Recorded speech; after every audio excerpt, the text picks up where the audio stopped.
Clémentine. Merci beaucoup d'être venue depuis Lille au studio dans lequel on enregistre à Paris. Ça va ? Merci pour l'invitation. Oui, ça va très bien.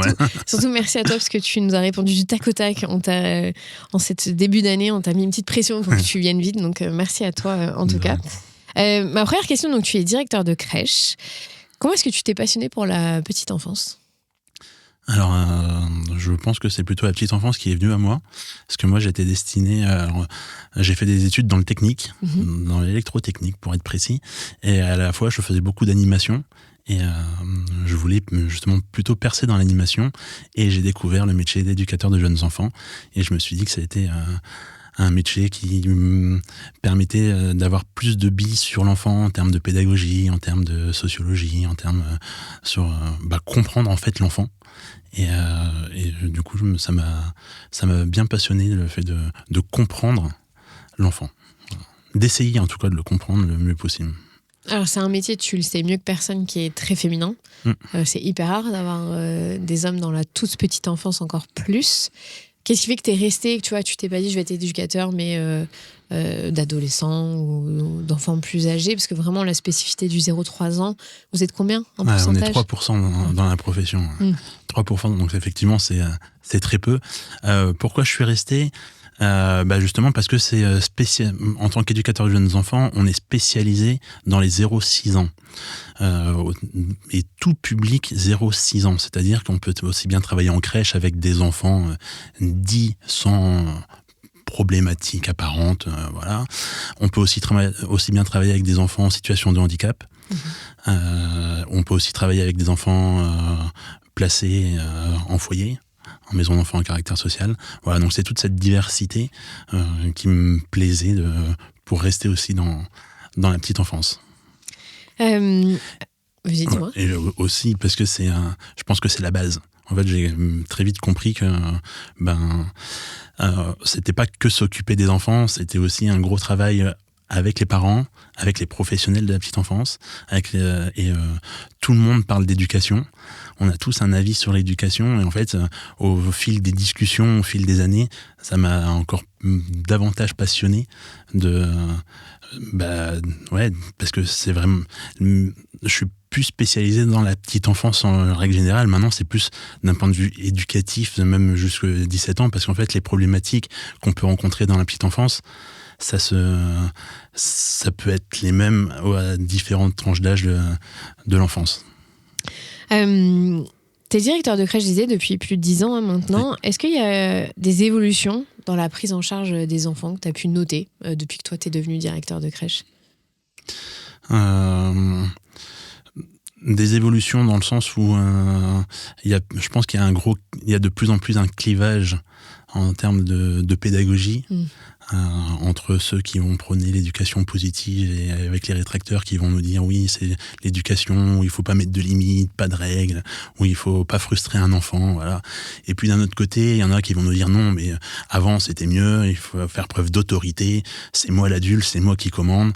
Voilà, je pense que dans la vie, c'est pas tout blanc, c'est pas tout noir, c'est une nuance de gris et il y a plein de...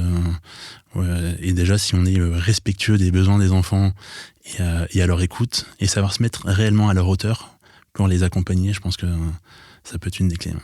Tu sens que ma question c'était est-ce que tu voyais une évolution depuis que tu as commencé en tant que directeur ? Tu sens que le clivage il est plus fort aujourd'hui, qu'il y a vraiment ces deux courants qui s'opposent et qu'il y a pas de zone de milieu. Il y a à la fois ça et à la fois le côté avec tous les scandales qu'il y a pu y avoir dans les crèches, avec les maltraitances notamment.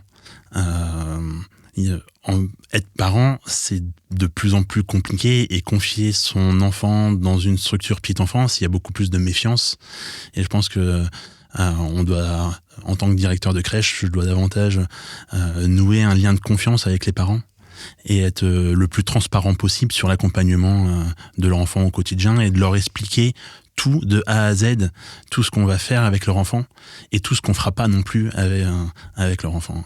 C'est vrai que pour préparer cette interview, toi et moi, on en a discuté. Il y a eu pour celles et ceux qui nous écoutent, qui ont vu ces scandales dans certaines crèches, il y a même entraîné la mort de certains enfants. Les conditions d'accueil de certains enfants sont déplorables. Les conditions de travail de certains professionnels de la petite enfance sont déplorables. C'est quoi le plus urgent pour toi aujourd'hui pour la petite enfance ? Je pense qu'il y a... Ça se fait à plusieurs niveaux. Avant tout, c'est donner une vraie place à l'enfant. Parce que je pense qu'on ne considère pas assez les enfants et on ne considère pas assez la petite enfance. On pense que beaucoup peuvent penser que c'est à partir de l'école maternelle où l'enfant va apprendre.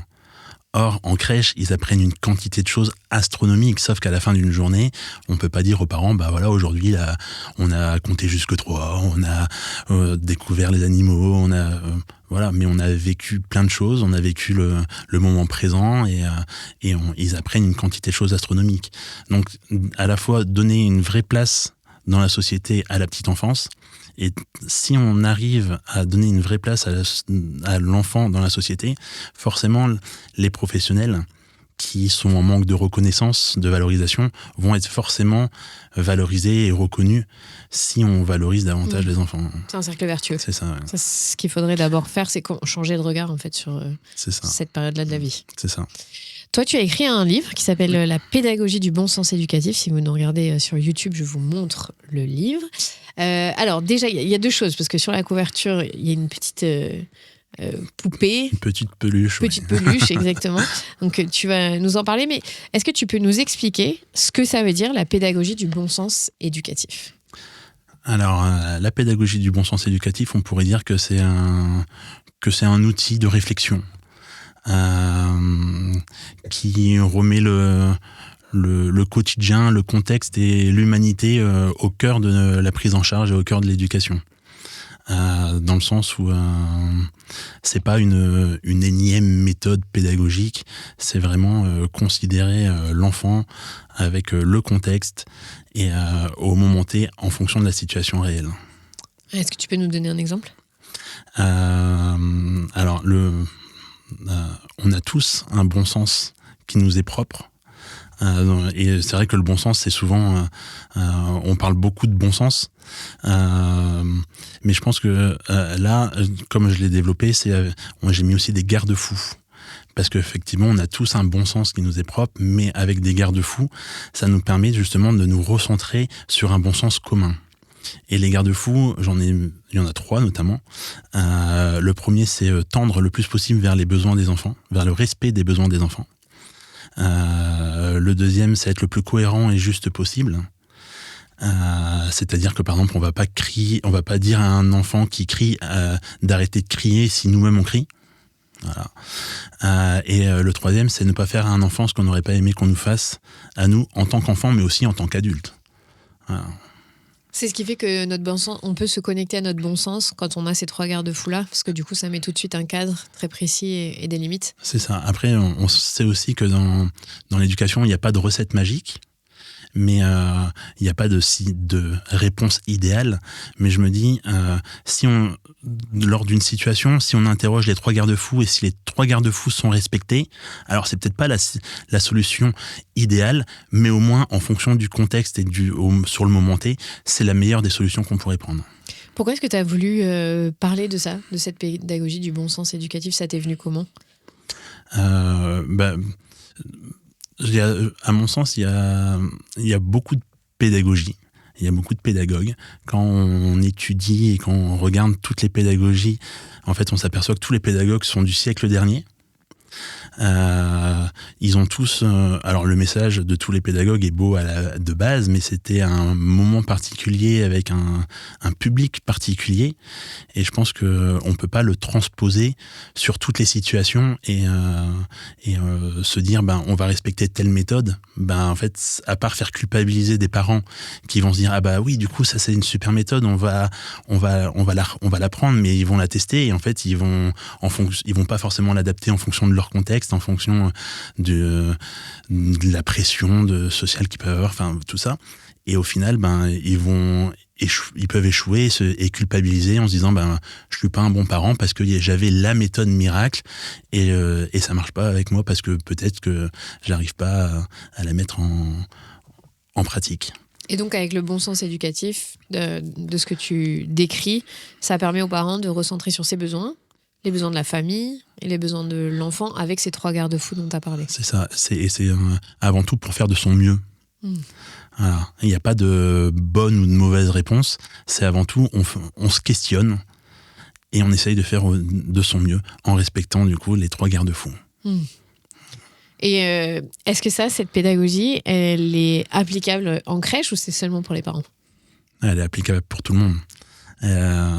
Pour les parents et aussi pour la crèche, dans le sens où, moi par exemple, au sein de ma structure, les professionnels ont très rarement entendu parler des pédagogies qu'on peut lire dans différents livres.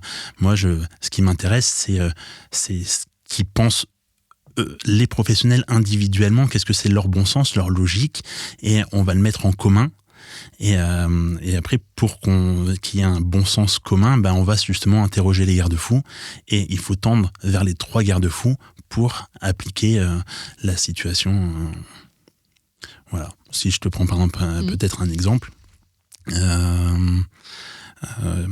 dans le passé, dans ma structure, il y a une professionnelle, il y a plutôt un enfant qui allait à l'extérieur et qui enlevait toujours son manteau.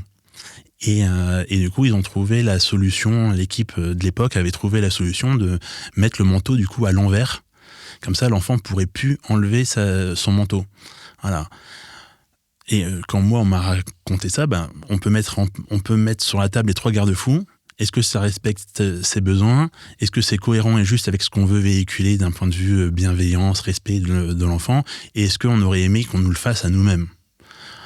Il n'y en a aucun des garde-fous qui correspond avec cette situation, donc on ne fait pas. Voilà. S'il enlève son manteau, justement, déjà essayer de comprendre pourquoi il veut l'enlever. Et parce que ça aussi, on serait plus à dire non, il faut absolument que tu mettes ton manteau parce que tu vas attraper froid, tu vas être malade, et après, qu'est-ce qu'on va dire aux parents que tu n'as pas mis ton manteau ? Oui, mais aussi, les enfants, ils ont aussi peut-être besoin d'avoir une cause à effet, parce qu'il y a peut-être des enfants qui vont aller dehors sans manteau et au final, ils seront jamais malades. Et il y a des enfants qui vont aller avec leur manteau dehors parce que les adultes, ils ont dit qu'il faut mettre son manteau et ils vont être malades. Et puis, on sait que ce sont les virus qu'on attrape. C'est pas le froid qui rend malade. Tout à fait, tout à fait. Et puis, en plus, les enfants bougent tellement plus que nous. Eux, ils ont chaud. C'est vrai que nous, on a froid, mais parce qu'on bouge pas. Voilà. Oui, gigote. En fait, l'idée, c'est que c'est pas nous adultes, on sait pas tout. Enfin, il faut prendre l'enfant en considération comme une personne à part entière, et lui aussi, il y a aussi besoin d'expérimenter, d'apprendre. Et s'il est jamais confronté au chaud et froid, par exemple, il va jamais savoir non plus ce qui est bien pour lui ou pas. Donc, il a aussi besoin d'expérimenter. Mais nous, on reste quand même les garants de sa sécurité. Et voilà, donc on est sur un fil à chaque fois. Mais si on invoque ce que tu dis, là, les 3 garde-fous, ça nous permet aussi de voir est-ce qu'on va dans la bonne direction ou est-ce que là, on dérape un peu dans notre façon d'exercer notre autorité. C'est ça. L'idée, c'est qu'il n'y a pas de réponse idéale, magique. Il n'y a pas de méthode et ça ne va pas être de l'instantané. Mais si on consulte les 3 garde-fous et qu'on les respecte, ça sera d'office une réponse qui sera respectueuse de l'enfant. Voilà. Alors, je te disais sur le titre, donc dans ta couverture, il y a la pédagogie du bon sens éducatif, et donc il y a cette peluche. Est-ce que tu peux nous raconter pourquoi est-ce qu'elle est sur la couverture et qui c'est et ce que tu en fais en fait ? Alors du coup, je l'ai appelé Gérard.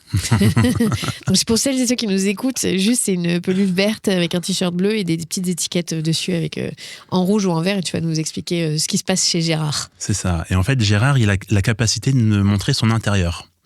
Alors, je m'explique. En tant qu'adulte qui accompagne des enfants, on est garant de sa sécurité physique, affective et morale. Tout le monde sait ce que c'est que la sécurité physique. Si l'enfant il a un bleu, une morsure, on va se dire on n'a potentiellement pas pris en compte, on n'a pas assez bien pris en compte sa sécurité physique. Mais la sécurité affective et morale, personne sait ce que c'est. Enfin, personne sait ce que c'est. En tout cas, on ne l'apprend pas assez en considération. Or, c'est tout ce qui est invisible, tout ce qui est à l'intérieur de l'enfant. Et du coup, Gérard nous montre en fait son intérieur. Et en fait, à l'intérieur de Gérard, comme dans tout être humain, j'ai symbolisé l'estime et la confiance en soi avec deux verres à pied. Et en fait, l'estime et la confiance en soi, ça s'alimente. Donc les verres se remplissent si on est respectueux de l'enfant, si on respecte ses besoins, si on l'encourage, on le félicite. Et à contrario, si on l'humilie, si on le compare, si on lui fait du chantage, les verres vont se vider, puis ils peuvent aussi se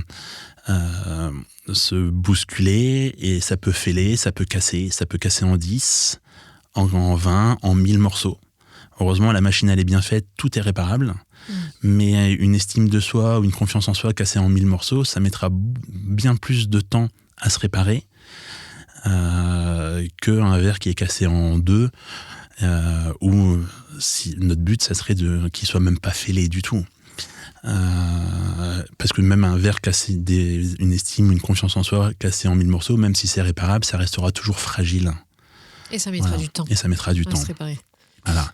Et sur la couverture, donc je dis juste pour celles et ceux qui juste nous écoutent, tu as des étiquettes vertes qui disent ça me fait peur, je te fais confiance, je comprends ce que tu ressens. Et en rouge, à l'inverse, c'est t'auras pas de dessert, va au coin, t'es pas gentil. C'est ça. Donc c'est le code couleur qui montre ce qui peut faire du bien et remonter l'estime de soi, et le code couleur qui va en rouge qui va casser tout ça. C'est ça. À savoir que du coup, l'estime de soi, c'est la valeur qu'on a de nous-mêmes et qui s'alimente avec notre entourage. Donc si notre entourage nous dit t'es pas capable, t'es nul, de toute façon tu vas jamais savoir le faire, voilà, ça va réduire notre estime de soi. Et la confiance en soi, c'est la capacité qu'on a à faire les choses par nous-mêmes. Mais si depuis notre plus petite enfance on nous dit t'es nul, tu vas jamais savoir le faire et tout ça, quand on va être devant une situation où on va devoir faire appel à notre confiance en soi, on va pas le faire parce qu'on a une piètre estime de nous. Mais à la fois, si on a une estime de nous plutôt convenable, sans survaloriser, bien évidemment, mais si on a une estime de nous correcte, on va dire là, face à cette situation, est-ce que je suis capable ? Allez, 1, 2, 3, hop, et on va mettre le pied en avant, et on va le faire, et on va être très heureux, et du coup, ça va enrichir notre confiance en nous. Et ça, c'est vrai que c'est notre responsabilité de parents, ou en tout cas de personnes qui sommes dans l'entourage d'un enfant tout petit. Ça vaut aussi pour celles et ceux qui sont en crèche, les adultes. Tout à fait. Qui ont un énorme pouvoir pour élever l'estime de soi et la confiance. En fait, c'est tous ceux qui gravitent autour de l'enfant. Et tous ceux qui vont accompagner l'enfant. Le but de chaque adulte, c'est plutôt de tirer l'enfant vers le haut plutôt que vers le bas. Alors, toi, je disais, donc, tu es directeur de crèche. Oui. Comment est-ce que tu mets en place dans ta crèche ce type de pédagogie ? Est-ce que tout le monde a la même formation, donc c'est simple, tu reçois les éducateurs ou les auxiliaires, tout le monde est sur la même page, ou tu fais des journées de formation, ou tu fais des analyses pratiques, ou tu fais des moments où tu réajustes ? Comment est-ce que ça se passe en crèche ? Parce que je pense que pour plein de parents, la crèche, c'est pas que c'est très opaque, mais on n'est pas là la journée, on ne sait pas comment ça se passe. Est-ce que tu peux nous expliquer un peu ? Alors, en fait, c'est une équipe pluridisciplinaire. Donc, qu'est-ce que ça veut dire pluridisciplinaire ? Ça veut dire qu'on a tous des formations différentes. Donc, on peut à la fois avoir un CAP dans la petite enfance, on peut être en formation d'auxiliaire de périculture, on peut être en formation d'éducateur de jeunes enfants. Donc déjà, c'est pas les mêmes années de formation. Par exemple, éducateur de jeunes enfants, c'est 3 ans après le bac. Auxiliaire ou CAP, c'est un an de formation dans la petite enfance. On peut être aussi puéricultrice, c'est-à-dire on est infirmier ou infirmière plus 1 an de spécialisation dans la petite enfance. Voilà. Donc on a tous des horizons différents, même s'il y a 2, par exemple, éducateurs de jeunes enfants dans la même structure, si on n'a pas été formé dans le même centre de formation et la même année, forcément on n'a pas non plus les mêmes acquis, même s'il y a quand même un socle commun forcément, mais ça diffère quand même, et c'est ça en fait qui fait toute la richesse du travail, c'est mettre en commun notre expérience, notre formation, pour essayer d'accompagner au mieux les enfants et que ça soit le plus respectueux possible. Et donc tu fais des journées de formation, tu fais en début, tu vois, tu as ton projet pédagogique évidemment. Ouais. Comment est-ce que tu fais pour que tous ces gens qui ont un profil différent, qui ont une formation différente, aillent dans la même direction? Alors, une chose qui est peut-être pas assez connue, c'est que les professionnels de la petite enfance se réunissent, réfléchissent sur leur accompagnement. C'est pas juste des enfants qu'on va accueillir, qu'on va garder. C'est plus des structures de garde, c'est des vraies structures d'éveil et d'épanouissement où tout professionnel de la petite enfance doit avoir un regard critique sur son accompagnement, doit s'adapter à chaque situation, à chaque enfant, et doit faire preuve d'observation. Et pour accompagner au mieux les enfants. Donc oui, il y a des journées de formation. Pour ma part, maintenant, il y a 3 journées de formation par an, donc c'est-à-dire où on ferme la structure pour être en journée pédagogique. Donc la journée pédagogique, c'est un moment où on va réfléchir sur notre accompagnement et sur le quotidien des enfants. Il y a aussi maintenant d'obligatoire pour les structures petite enfance et pour les professionnels de petite enfance des analyses de la pratique. Donc 2 fois 3 heures dans l'année. Donc ça, c'est ça peut être animé par un psychologue, par un éducateur, voilà, qui a de l'expérience dans la petite enfance.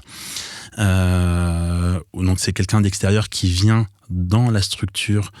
C'est un moment où il n'y a pas les enfants et justement les professionnels discutent de leur pratique, de leur quotidien, et du coup avec l'animateur qui va animer les analyses de pratique va donner son regard et va nous questionner sur notre accompagnement. Voilà. Et après il peut aussi y avoir des réunions d'équipe. Moi pour ma part il y a une réunion d'équipe par mois. Donc voilà, le soir c'est la fermeture de la crèche, donc c'est de 19 à 21. Donc ça demande aussi aux professionnels un très grand investissement parce que ils ont fait leur journée de travail et doivent revenir. Soit ils restent, soit ils reviennent donc ils doivent vraiment trouver du sens à la réunion et leur montrer que c'est un moment qui va aussi les faire évoluer et les faire réfléchir sur leur accompagnement. Donc, voilà. Et moi dans ma structure depuis 2016, on fait aussi une réunion quotidienne par jour de 10 minutes.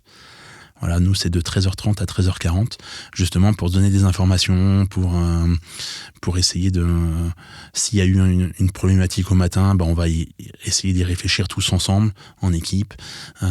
Si un parent nous pose une question le matin, très souvent, on peut lui dire, écoute, j'ai bien compris ta question, je la note, t'as ta réponse ce soir. Et du coup, nous, pendant la réunion du midi, on va exposer la question et on va répondre tous ensemble, en fait. Alors toi, tu défends une pédagogie aussi qui est ancrée dans l'observation fine des enfants. Est-ce que tu peux nous dire ce que les adultes ont beaucoup de mal à voir alors qu'on passe du temps au quotidien avec eux dans l'observation qu'on peut avoir des enfants? Tu vois, parfois on rate plein de choses en fait parce qu'on est concentré sur notre vision d'adulte et on n'arrive pas à capter ce qui se passe dans la réalité d'un enfant si petit. En fait, c'est tous ces petits moments où l'enfant a besoin aussi des fois de nous. Il peut être très bien dans un jeu, ou alors il y a des peurs que l'enfant peut avoir, que nous on perçoit pas, et justement grâce à notre observation, si on voit que son visage change, si son comportement change, voilà, il faut être disponible pour lui. En fait, l'observation, c'est on observe, mais c'est pas forcément être toujours assis avec son cahier et noter. Ça peut être dans l'observation active. C'est tout, c'est être attentif, disponible, mais même quand on est formé à l'observation, on peut aussi louper des choses. Et ça, il faut aussi admettre que même en tant que professionnel, on peut aussi avoir des petites défaillances. On n'est pas des super-héros. On peut aussi être fatigué. On peut aussi avoir moins de patience. Voilà, mais tout ça, il faut aussi le verbaliser à l'enfant et lui parler avec nos émotions, lui dire aussi ce qu'on ressent. Et nous, être attentifs à tous ces petits moments. Et nous-mêmes aussi, pour observer, il faut être vraiment concentré sur l'enfant et pas parasité avec par exemple, un téléphone portable, des réseaux sociaux, tout ça. Et vraiment prendre vraiment du temps pour l'enfant. Et aussi, toujours maintenir une relation avec l'enfant. Le lien. Le lien, tout à fait. Ben, tu t'insistes beaucoup d'ailleurs sur la posture des professionnels, qui est très importante. Selon toi, qu'est-ce qui fait qu'un adulte peut être sécurisant pour un jeune enfant ? Il faut quoi pour ça ? Être présent et lui tendre les bras quand il faut. Un enfant, parce que les bras, ça sécurise, il faut lui parler. Il faut parce qu'on peut sécuriser en parlant, en lui parlant. Un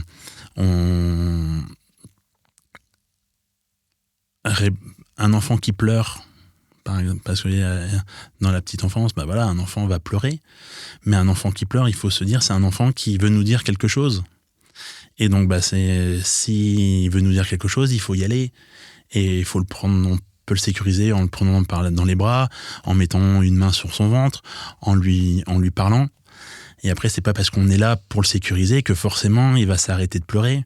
C'est pas, par exemple, la réponse, ça devrait pas être tout le temps la tétine où on va lui mettre une tétine dans sa bouche parce que comme ça il va arrêter de pleurer. Ouais, mais s'il pleure, c'est qu'il veut nous dire quelque chose. Donc c'est avant tout, c'est essayer de trouver le besoin qui se cache derrière. Est-ce que il faut changer sa couche ? Est-ce qu'il a faim ? Est-ce qu'il a eu peur de quelque chose et il faut le rassurer ? Voilà. Et il se peut très bien aussi qu'on ait l'enfant dans les bras, il pleure et là, on sait pas quoi faire. Mais moi, je me dis que la meilleure chose qu'on peut faire, alors il faut être au clair avec cette notion d'impuissance. Elle fait partie de la parentalité, quand même. Elle fait partie de la parentalité, de toute personne qui accompagne les enfants. Elle fait partie de ça. Donc on peut, on est impuissant, mais il faut se dire, tu pleures, mais la chose que je vais te donner, c'est je vais rester présent avec toi. Et je sais pas pourquoi tu pleures, mais je vais essayer de trouver. Mais t'inquiète pas, je reste avec toi. Voilà. Après, si on n'a pas mis, par exemple, notre bouclier émotionnel et que ça peut nous mettre ça peut nous énerver ou nous mettre en colère, dans ces moments-là, on peut aussi très bien poser l'enfant, tout en l'accompagnant par la parole, aller ouvrir la fenêtre, non pas pour aller jeter l'enfant, bien évidemment, mais pour aller souffler un petit peu et revenir. Voilà, si on sent que ça commence à nous énerver, mieux vaut des fois le poser, s'absenter 2 minutes pour essayer de se recentrer sur nous-mêmes et de souffler un bon coup pour retourner voir l'enfant, plutôt que de faire une bêtise ou de donner une réponse qui ne sera pas du tout adéquate pour l'enfant. Vous travaillez ça en crèche, cette notion de bouclier émotionnel avec les professionnels, ou de passer le relais, parce que vous avez quand même un métier qui est pénible, je mets des guillemets, mais il y a beaucoup de bruit, il y a beaucoup de sollicitations, il faut porter beaucoup, c'est usant et fatigant. Je pense qu'on n'a pas, le grand public, on va dire, n'a pas assez conscience de la difficulté d'être professionnel de la petite enfance, parce qu'effectivement, physiquement, c'est très physique. On est au sol avec les enfants, on se lève, on les porte.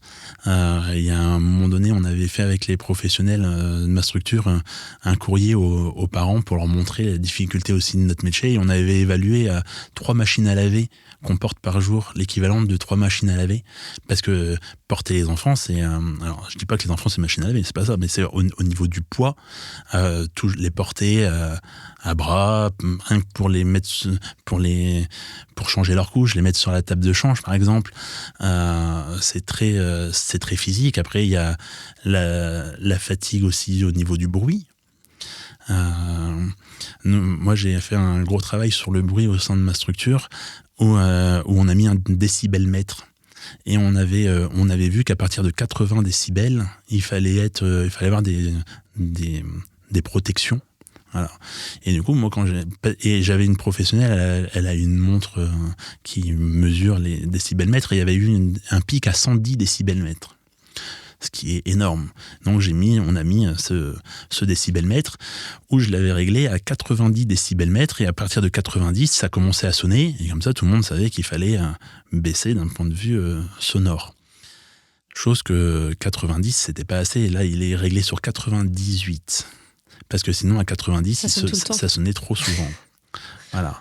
Parce que je me suis mis aussi à la place des enfants, parce que les enfants certains ont beaucoup d'otite, Et quand on a des otites, avoir du bruit, ça peut être aussi très, très dérangeant. Donc, on a mis à disposition des enfants des casques anti-bruit. Voilà, donc c'est pas une obligation, mais si, voilà, donc ça, c'est comme un jeu. Ils peuvent s'en servir tout le temps, et notamment quand s'ils ont une otite ou quoi que ce soit, ils peuvent très bien mettre ce casque pour réduire le bruit.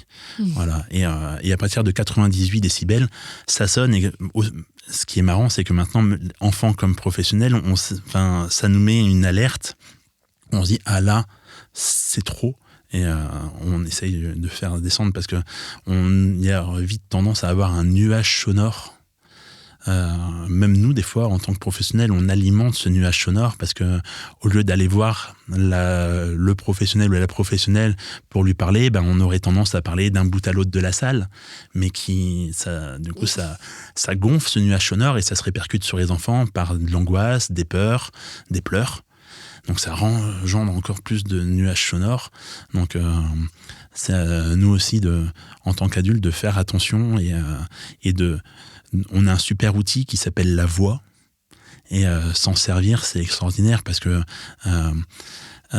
j'ai toujours en tête des parents qui me disaient à un moment donné, je comprends pas, j'arrête pas de crier, il me comprend jamais, il fait jamais ce que je lui dis, et je lui dis, essaye de chuchoter, tu verras, il va t'entendre. Et voilà, et le fait de chuchoter, ça captive davantage l'attention. Et alors ça fait pas peur. Ça fait pas peur. Et c'est pas un outil miracle, mais en tout cas, prendre conscience qu'on a cet outil qui ne nécessite pas de valise, pas de tout ça, qui est en nous, et s'en servir, ça peut être assez magique aussi pour les enfants. Ça, je pense que pour moi, en tout cas, dans ma tête, il n'y a aucun doute que le métier de professionnel de la petite enfance, c'est un des métiers les plus difficiles qu'on puisse exercer. Il y a malheureusement, comme tu le disais au début, très peu de reconnaissance, que ce soit financière ou de la part des politiques ou dans la société en général. Et je te posais cette question sur le bouclier émotionnel, parce que il y a des jeunes professionnels qui n'ont peut-être pas encore d'enfants, mais il y en a d'autres qui ont en plus des enfants à la maison, qui du coup sortent de leur journée de travail avec plein d'enfants, qui ont encore une autre interaction avec du bruit, avec de la demande émotionnelle qui est même peut-être encore plus forte quand c'est les leurs. Est-ce que du coup, ce que je te parlais là de bouclier émotionnel, vous avez une grande préparation par rapport à ça? Vous en parlez beaucoup, de dire quand t'en peux plus, tu passes le relais, ou comment on se met ce bouclier émotionnel, même pour nous, parents? Alors nous, en fait, moi, le principe, c'est s'il y a une problématique ou une situation qui nous pose problème, on va mettre les deux pieds dedans pour essayer d'y travailler le plus possible. Et notamment, on a fait tout un projet pédagogique autour des émotions. Ce qui a permis aussi même aux professionnels de savoir ce que c'est réellement qu'une émotion, parce que les émotions, ça s'est démocratisé dans les années il n'y a pas si longtemps, dans les années 2010, notamment avec l'arrivée des neurosciences. Mais avant, donc tous ceux qui ont eu leur formation avant, moi-même j'ai eu ma formation avant 2010, j'ai vu très très peu les émotions. Or maintenant on nous dit il faut accompagner les enfants, c'est des aides d'émotion et tout ça, mais sauf qu'on demande à des adultes à qui qui n'ont pas été accompagnés dans leurs propres émotions, on leur demande maintenant d'accompagner les émotions des enfants. Donc ça, c'est pas évident. Donc on a fait tout un projet sur l'émotion, et notamment sur l'émotion de la colère. Où un enfant qui se met en colère, alors il a le droit de se mettre en colère, mais on a pris le parti de le retirer du groupe avec un professionnel. Donc c'est-à-dire, il va dans une autre salle, accompagné d'un professionnel pour extérioriser son émotion. Donc il peut crier ailleurs, se mettre en colère, mais en présence d'un adulte. Pourquoi on fait ça? C'est pas pour l'exclure du groupe ou quoi que ce soit, mais on s'est dit, si on le laisse dans le groupe d'enfants, ça va justement alimenter ce nuage sonore qui va se répercuter par de la peur et de l'angoisse pour les autres, et ça risque de contaminer les autres enfants. Donc on s'est dit, on va le retirer, mais c'est pas va te calmer tout seul. C'est en présence d'un professionnel, et puis on est là, on n'est pas là pour mettre un couvercle dessus, pour étouffer son émotion. Voilà, on lui dit tu peux l'exprimer, si tu as besoin je suis là, mais si tu as envie d'être en colère, vas-y, tu peux, il y a aucun souci. Et il y a bien un moment donné où l'émotion va commencer à baisser, et c'est à ce moment-là où on lui tend les bras, allez, on fait un câlin, voilà. Mais si on n'a pas mis notre bouclier émotionnel, souvent ce qui pouvait arriver, c'est que l'émotion de l'enfant, ça devienne après l'émotion de l'adulte. Et que quand un enfant est en colère, nous-mêmes, on va se mettre en colère. Et après ce que tu viens de me faire, je vais quand même pas te faire un câlin. Voilà, si on n'a pas mis notre bouclier, on pourrait avoir cette réaction-là. Mais justement, il faut se dire, l'enfant, il a le droit d'être en colère et c'est l'émotion de l'enfant et c'est en aucun cas notre émotion. Pas facile. C'est dur. Voilà, mais après, c'est pas parce qu'on est professionnel qu'on va y arriver du premier coup. Mais si on en prend conscience, et comme dans la petite enfance, dans l'éducation, tout est cyclique. Une situation, un enfant va pas se mettre qu'une seule fois en colère dans sa vie. Ça serait bien pour nous, les adultes. Donc ça va se reproduire. Et si on n'a pas eu la réponse qu'on voulait à la première situation, on va... Bon, alors, qu'est-ce que je pourrais faire la prochaine fois pour m'améliorer ou pour avoir une réponse plus adaptée à l'enfant et essayer de mettre son bouclier émotionnel le plus longtemps possible. Parce qu'au final, il faut vraiment se dire, c'est l'émotion de l'enfant et c'est en aucun cas notre émotion. Et on ne doit pas être contaminé nous-mêmes par l'émotion de la colère. Il y a un mantra que j'ai souvent dans la tête quand je me retrouve moi-même en tant que parent dans cette situation avec mes enfants. C'est en anglais, mais c'est « do not join their chaos ». Donc, ne rejoins pas leur chaos, si je traduis très littéralement. Et c'est vrai, en fait. Parce qu'on a tendance à s'immiscer dans leur chaos et à se faire complètement envahir et nous-mêmes redevenir un peu un enfant, tu vois, parce qu'on ne se gère plus. Alors qu'en fait, non, nous, on est là pour protéger, pour être solide et pour les accompagner. Mais c'est vrai que quand tu as de la fatigue, qu'il y a du bruit, qu'il y a du stress, que c'est la 40e fois que tu gères ça, c'est hyper dur. Oui, mais après, effectivement, c'est très très dur. Mais c'est pas quelque chose qu'on va réussir en claquant des doigts. C'est un vrai travail de longue haleine, on va dire. Mais en tout cas, des fois, en termes d'éducation, il n'y a pas de livre de recettes. Mais donc, des fois, souvent, on ne sait pas quoi faire. Mais en tout cas, il faut que tous, on ait en tête ce qu'il ne faut pas faire. Et si on sait ce qu'il ne faut pas faire, c'est interdit de l'humilier, les fesser, voilà. Donc ça, il ne faut pas faire. Donc déjà, de savoir ce qu'il ne faut pas faire, ça réduit, ça donne des réponses à notre accompagnement. Des fois, on est démunis, on ne sait pas. Mais en tout cas, je ne sais pas quoi faire, mais je sais ce qu'il ne faut pas faire. Et ça, c'est déjà un très bon point. Ça élimine plein de réactions qu'on pourrait avoir. Ça élimine plein de réactions, ouais. Oui, c'est pas faux. C'est que parfois, quand tu as raison, on est perdu, mais on a très vite en tête ce qui est la limite et ce qui ne sera pas autorisé de faire quand on est adulte face à un enfant. Tu viens d'évoquer les sévices corporels, les punitions. Comment est-ce que vous gérez ça dans des structures, puisque la loi n'est passée qu'en 2019 ? Tu as bien expliqué qu'il y a des professionnels qui ont été formés il y a bien plus longtemps que ça. Est-ce que ça a été automatique pour tout le monde ? Est-ce que c'était clair depuis toujours que on ne tape pas un enfant ? Est-ce qu'il y a eu des ajustements à faire ? Alors, oui.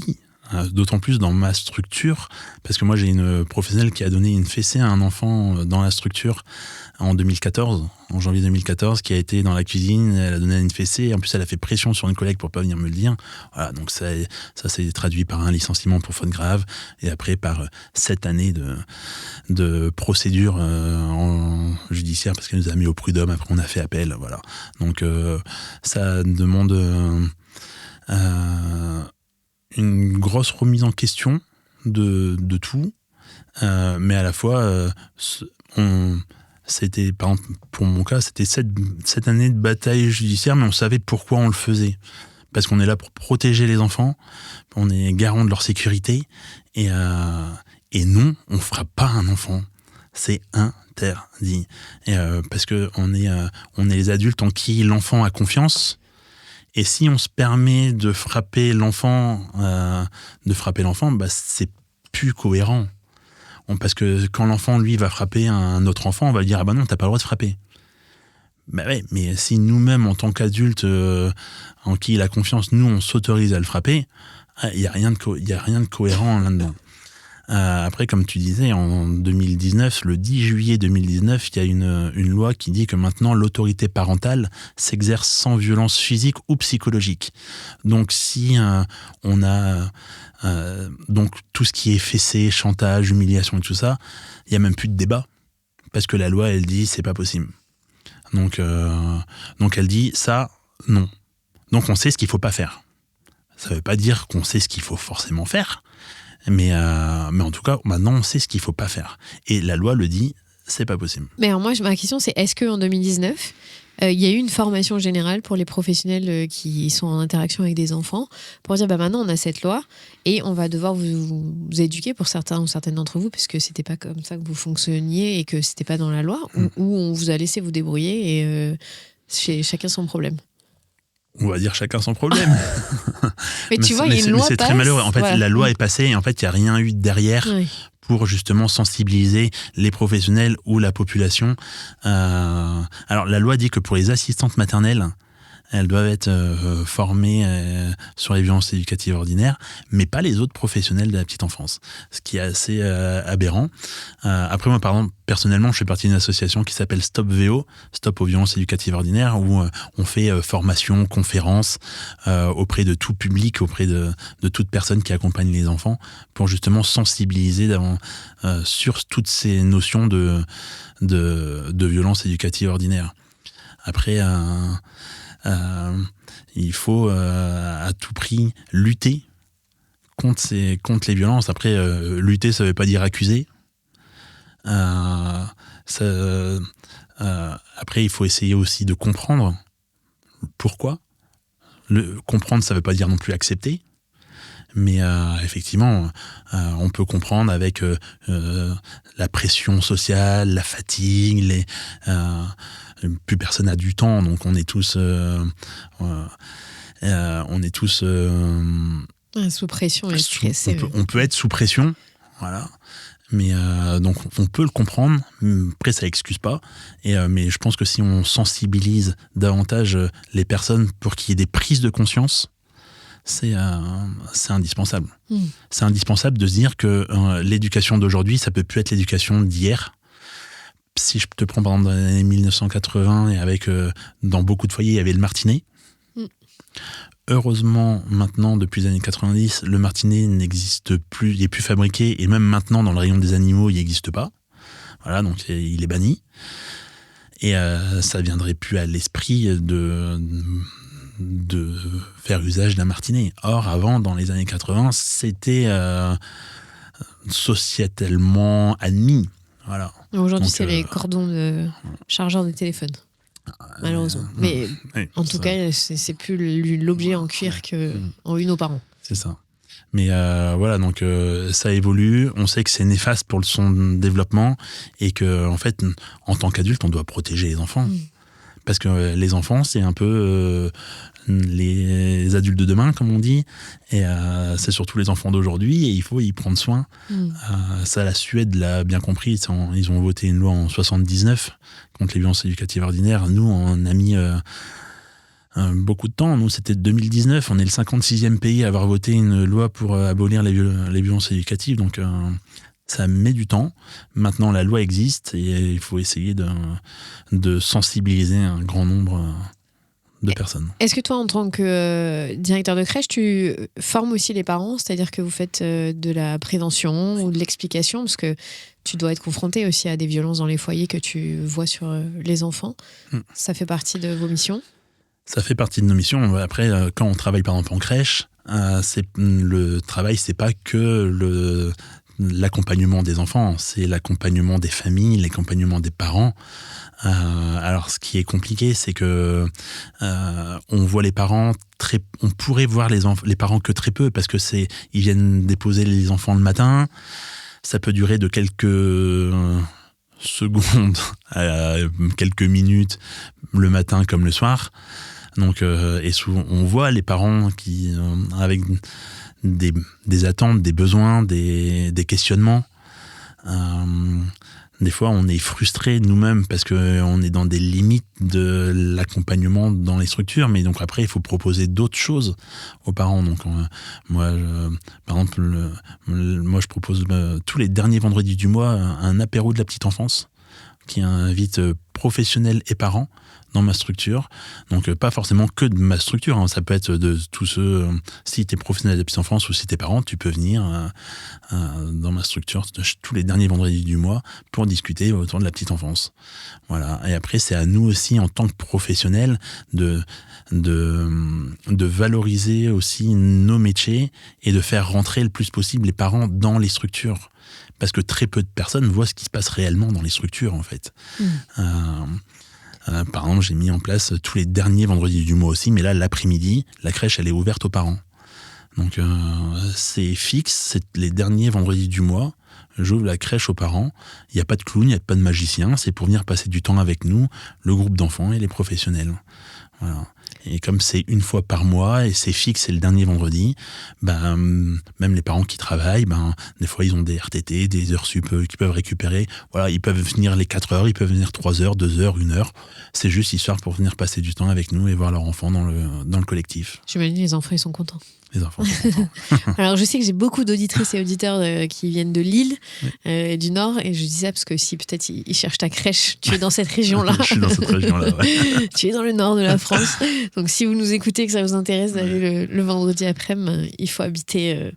Mais après, j'encourage aussi, je suppose il y a d'autres professionnels aussi qui organisent aussi d'autres beaux moments comme ça. Et s'ils l'organisent pas, ils peuvent très bien l'organiser. En tout cas, c'est des beaux moments, c'est des bons souvenirs. C'est vrai. Moi, je fais un coucou à s'il y a des professionnels de la crèche où mes filles ont été, qui faisaient souvent des apéros et qui organisaient des choses sur leur temps, en plus à elles, libre. Et c'était vraiment chouette parce que ça a créé des liens de confiance pour nous, les parents. Et tu parlais de ça au début, qu'aujourd'hui, tu vois, je te posais cette question si ça a changé depuis 13 ans que tu es directeur de crèche.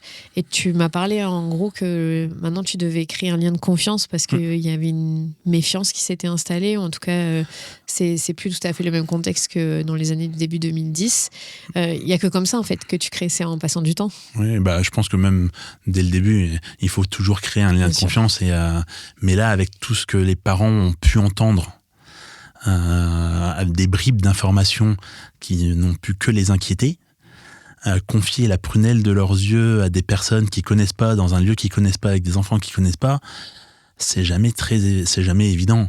Et je pense que c'est à nous, en tant que professionnels, de les rassurer un maximum, de répondre à leurs questions, d'être transparent sur tout ce que nous on peut faire, voilà, sans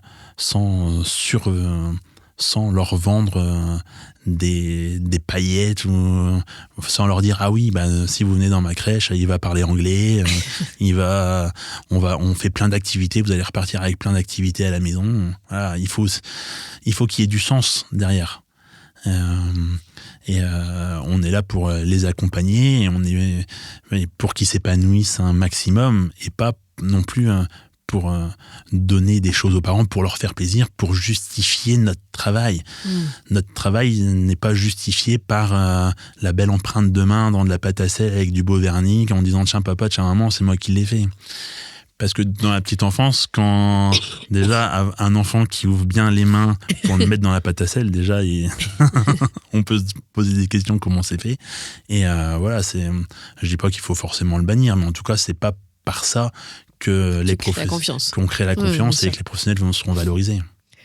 J'aimerais ton avis en tant que professionnel de la petite enfance sur le fait qu'en France, on peut confier son bébé à 10 semaines à une structure de crèche.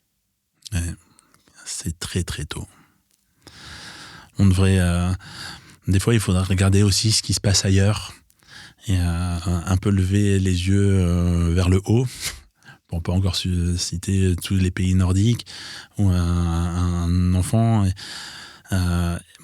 tout est fait pour que l'enfant reste dans la famille jusqu'au 1 an de l'enfant. Et on s'aperçoit, quand on accueille des enfants, on peut les accueillir des 2 mois et demi. 10 semaines. 10 semaines, effectivement, c'est des tout petits bouts. Enfin, c'est vraiment... Et on sent aussi les parents qui sont déchirés parce qu'ils voudraient rester avec leur enfant. Et en fait, il y a la société qui les rattrape en disant non, monsieur, madame, maintenant il faut retourner travailler. Voilà. Mais je me mets tout à fait à la place des parents et c'est très très tôt. C'est pour ça que davantage, il faut ouvrir la crèche un maximum, leur donner la possibilité. Donner la possibilité aux mamans qui allaitent de venir à n'importe quel moment dans la structure pour allaiter leur enfant. Et dans la petite enfance, l'entrée à la crèche ne devrait pas être synonyme d'arrêt de l'allaitement. Alors, il y a des crèches où les parents, où les mamans peuvent venir, mais il y a des crèches où les mamans doivent arrêter. Non, ça c'est un très beau moment entre l'enfant et la maman, et on peut pas se permettre de priver cet enfant et cette maman d'allaiter son enfant. Donc, les mamans devraient avoir accès libre à la structure et venir à n'importe quel moment quand leur emploi du temps le permet pour venir allaiter leur enfant, si c'est leur choix d'allaiter. Tu vois, c'est vrai que je viens de réaliser que dans la crèche, moi c'était une crèche municipale qui était vraiment géniale dans ma ville, avec une structure neuve, très bien pensée. Mais les commissions, tu vois, pour avoir une place en crèche, faisaient que les bébés arrivaient quasiment tous de la promo de mes filles arrivaient à 6-7 mois. On ne pouvait pas arriver avant, en fait, au vu de comment se passait le processus de recrutement. Et j'imagine que c'est aussi intentionnel pour que... récupère pas des bébés de 10 semaines, quoi. Ouais, je suis en train de faire le lien. Mais en tout cas, dans énormément de crèches, moi-même, j'accueille des enfants de 10 semaines, en fait. Oui, bien sûr. Et c'est pas pareil quand tu accueilles un enfant de 10 semaines que de 6 mois. C'est pas pareil. Et du coup, on doit vraiment être à l'écoute des parents sans les faire culpabiliser, parce qu'en même temps, si on doit accueillir leur enfant, c'est que eux, ils ont une pression ailleurs. Et voilà, après la vie, elle reprend le dessus et il faut aller travailler pour. Parce que en France, on met pas l'enfant au cœur de la société en se disant on va essayer d'y prendre soin et on va mettre tous les moyens, notamment budgétaires, pour que les familles, les parents, restent avec leur enfant jusqu'à leur un an. Est-ce que le fait que tu accueilles des petits de 10 semaines, c'est pour ça que je dis pas 2 mois et demi, parce que je trouve que 10 semaines c'est plus parlant dans le nombre de jours de vie qu'a eu cette petite être humain, tu as plus de professionnels qui s'occupent de ces âges-là ou pas, ou c'est toujours, c'est quoi le ratio, c'est 1 pour... Alors dans la petite enfance, c'est 1 professionnel pour 5 enfants qui marchent pas, et 1 professionnel pour 8 enfants jeunes marcheurs. Ça, c'est quand il y a des groupes, ou après, quand tous les enfants sont mélangés, il peut y avoir 1 professionnel pour 6 enfants d'âge mélangé. Voilà. Donc ça, c'est... Il faut m'expliquer comment on accueille un enfant de 10 semaines quand on a 6 autres à gérer, 5 autres à gérer. Ouais. Surtout qu'on peut pas rester seul avec un groupe d'enfants. Donc généralement, on va être 2 professionnels pour 10 enfants jeunes non marcheurs, ou 2 professionnels pour 16 enfants jeunes marcheurs, ou 2 pour 12, tout mélangé. Mais par exemple, quand on fait des changes de couches, parce que voilà, c'est la vie et on change les couches des enfants. On ne fait pas un change collectif. Donc il y a une professionnelle ou un professionnel qui s'occupe d'un enfant en individuel. Donc ça veut dire qu'il y a un professionnel qui s'occupe de 9 enfants non marcheurs, un professionnel qui s'occupe de 15 enfants jeunes marcheurs, ou un professionnel qui s'occupe de 11 enfants d'âge mélangé. C'est énormissime. Et ça, c'est ce qui est dans les textes, et c'est fou. C'est fou. Après, je mets au défi n'importe quelle personne en costard-cravate qui écrivent les lois venir au sein des crèches pour accompagner 15 jeunes marcheurs. Après, des professionnels de petite enfance, c'est pas des super-héros. Il y a un moment donné, on fait, du coup, nous aussi, on fait comme les parents, on essaye de faire au mieux. C'est aussi pour ça que dans la pédagogie du bon sens, le premier garde-fou, c'est tendre le plus possible vers le respect des besoins des enfants, parce qu'il n'y a aucune structure qui respecte les besoins des enfants. Je dis pas qu'on n'y respecte pas, mais en fait, on va essayer d'y tendre le plus possible. Un enfant qui pleure parce qu'il a faim, on va le consoler et on va lui donner à manger. Mais il y en a un deuxième, c'est déjà un peu plus compliqué si on est tout seul. Il y en a 3, il y en a 4, il y a un moment donné, donc on va essayer de tendre. On va répondre à leurs besoins, mais on va essayer des fois de différer les choses et on va essayer d'y tendre le plus possible et on va essayer de faire de notre mieux. Parce qu'on est bienveillant. La bienveillance, c'est vouloir prendre soin de l'autre. Soin avec un grand S, de l'autre avec un grand A. Donc, comme on veut prendre soin, on va essayer de tout mettre en œuvre. Mais ça ne veut pas dire qu'on est forcément bien traitant. Et parce que il faut pouvoir être dans des bonnes conditions soi-même pour pouvoir prendre bien soin des autres. Et comme tu dis, quand tu es seul pour 9 enfants non marcheurs, je vois pas comment tu peux prendre soin de toi pour prendre soin des autres. Est-ce que toi, dans ta structure, tu as possibilité de mettre plus de professionnels ou c'est même pas gérable? Alors, après, c'est un choix financier, aussi. Moi, c'est si tout le monde est là, il y a un professionnel pour 4 enfants 33. Voilà, précisément. Tu vois.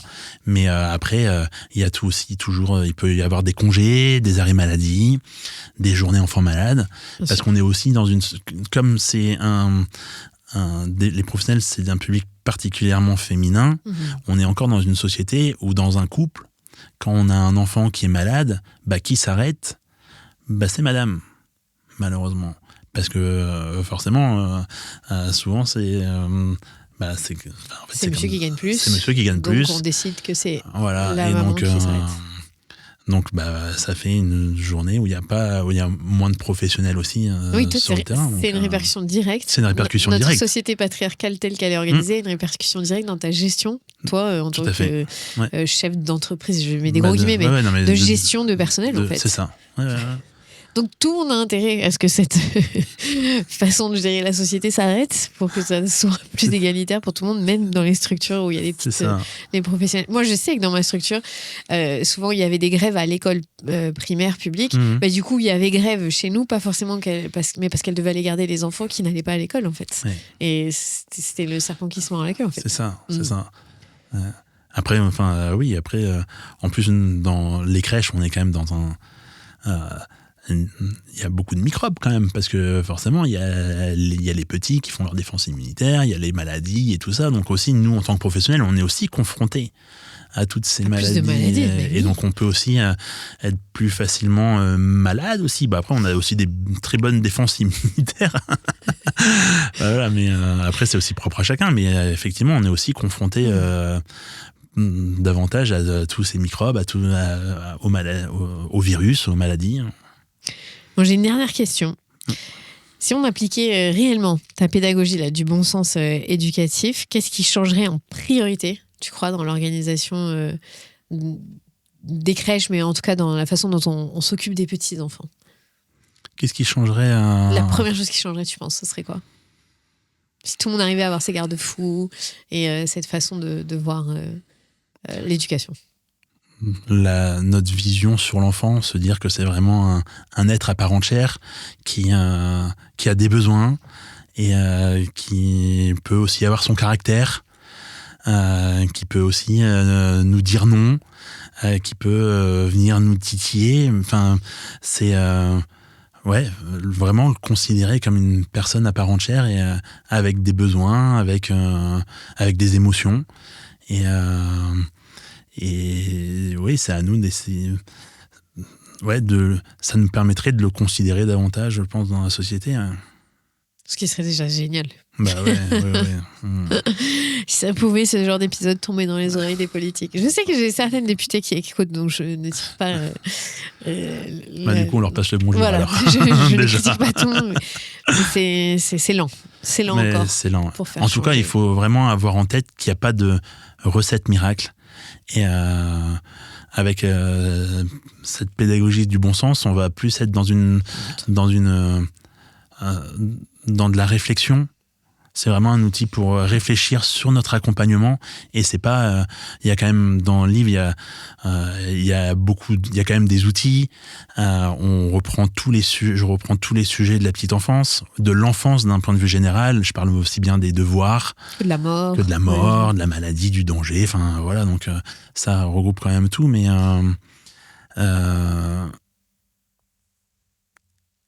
c'est vraiment, ouais, ça peut vraiment changer la vision et de se dire, de réfléchir sur son accompagnement, de se dire, on a aussi le droit à l'erreur.